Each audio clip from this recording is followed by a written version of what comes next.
Hello. തായ്ലൻഡിൽ നമ്മൾ trip plan ചെയ്ത സമയത്ത് തന്നെ ഈ നൈറ്റ് ലൈഫിനെ കുറിച്ചിട്ട് കേട്ടിട്ടുണ്ടായിരുന്നു കേട്ടോ. അപ്പോൾ കേട്ടതും അറിഞ്ഞതുമായ കാര്യങ്ങൾ സത്യമാണെന്ന് അറിയണമല്ലോ. അപ്പോൾ നമ്മൾ അങ്ങോട്ടേക്കൊന്ന് പോയി കേട്ടോ. പോയപ്പോൾ ചെറിയൊരു അബദ്ധം പറ്റി. എങ്ങനെയെന്ന് വെച്ചാൽ നമ്മൾ കുട്ടികളെയും കൊണ്ടാട്ടോ പോയിട്ടുണ്ടായിരുന്നത്. അത് വേണ്ടില്ലായിരുന്നു എനിക്ക് അവിടെ എത്തിയപ്പോൾ തോന്നിട്ടോ. അത് കുട്ടികൾക്കൊന്നും എൻജോയ് ചെയ്യാൻ പറ്റുന്ന സ്ഥലമല്ലല്ലോ. അപ്പോൾ നമുക്കതൊരു മിസ്റ്റേക്ക് പറ്റിയിട്ടുണ്ട്.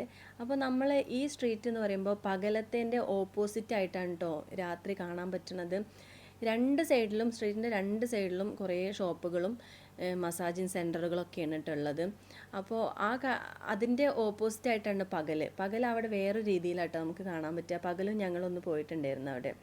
പിന്നെ അവിടുത്തെ കൾച്ചറിനെ ഇതാണെന്നാണ് എനിക്ക് അവിടെ പോയപ്പോൾ മനസ്സിലായിട്ടുള്ളത് കേട്ടോ. അപ്പം പോണതിൻ്റെ മുന്നേ ഞാൻ അവിടുത്തെ ഒരു സ്റ്റോറി ഇങ്ങനെ കേട്ടിട്ടുണ്ടായിരുന്നു, അവിടുത്തെ രീതികൾ ഇങ്ങനെ ആവാനുള്ള കാരണമൊക്കെ.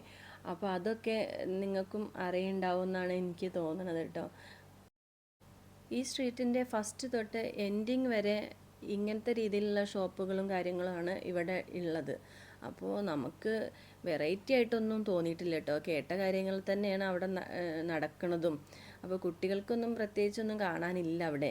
അപ്പോൾ കുറച്ച് ദൂരം നടന്നപ്പോൾ കുട്ടികൾക്ക് വല്ലാണ്ട് വിശന്നപ്പോൾ നമ്മൾ അവിടെ നിന്ന് കുറച്ച് ഐസ്ക്രീമും പിന്നെ ചോക്ലേറ്റൊക്കെ വാങ്ങി കുട്ടികളൊന്ന് സൈഡാക്കി കേട്ടോ. അപ്പോഴാണ് നമ്മൾ ഈ കാണുന്ന കാര്യങ്ങളൊക്കെ അവിടെ കണ്ടിട്ടുണ്ടായിരുന്നത്.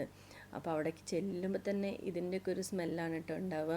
അപ്പോൾ നമുക്ക് അവിടുത്തെ എന്തെങ്കിലും ഒരു ഫുഡ് ഒന്ന് ട്രൈ ചെയ്യണമല്ലോ. അത്രയും ദൂരം നമ്മൾ ക്യാഷ് കൊടുത്ത് പോയതല്ലേ. അപ്പോൾ ഈ വക സാധനങ്ങളൊന്നും ഞങ്ങൾ കഴിച്ചിട്ടില്ല കേട്ടോ. ഇതൊക്കെ ജസ്റ്റ് ഫോട്ടോ മാത്രം. പിന്നെ ഓയിസ്റ്ററിൻ്റെ സംഭവങ്ങളൊക്കെ നമ്മൾ ഈ ചാനലിലൊക്കെ കാണുന്ന പോലെ തന്നെ കേട്ടോ അവിടെ അങ്ങനെ സെറ്റ് ചെയ്ത് വെച്ചിരുന്നത്. കാണാൻ നല്ല ഭംഗിയുണ്ടായിരുന്നു, പക്ഷേ കഴിക്കാൻ ഒട്ടും നമുക്ക് ആക്സെപ്റ്റ് ചെയ്യാൻ പറ്റാത്ത ഫുഡാണല്ലോ അല്ലേ. അപ്പോൾ നമുക്ക് കഴിക്കാൻ പറ്റുന്ന രീതിയിലുള്ള കുറച്ച് ഫുഡ് ഐറ്റംസ് നമ്മൾ ഓർഡർ ചെയ്തിട്ടുണ്ടായിരുന്നു കേട്ടോ. അതൊക്കെ ഒന്ന് ട്രൈ ചെയ്ത് നോക്കി. കുഴപ്പമില്ല എന്നാണ് എനിക്ക് തോന്നുന്നത്. നമ്മൾ ഫ്രൈഡ് റൈസും പിന്നെ നൂഡിൽസും ഒക്കെ നമ്മളെ നാട്ടിലത്തെ ടേസ്റ്റ് അല്ല, എന്നാലും കുഴപ്പമില്ല, നമുക്ക് അഡ്ജസ്റ്റ് ചെയ്യാം. അപ്പോൾ അതൊക്കെ ട്രൈ ചെയ്തു കേട്ടോ. പിന്നെ നമ്മൾ നൈസായിട്ട് അവിടെ നിന്ന് പോന്നു. അപ്പോൾ ബാക്കിയുള്ള വിശേഷങ്ങളൊക്കെ അടുത്ത വീഡിയോയിൽ കാണാൻ എല്ലാവരും സപ്പോർട്ട് ചെയ്ത് സബ്സ്ക്രൈബ് ചെയ്യണം.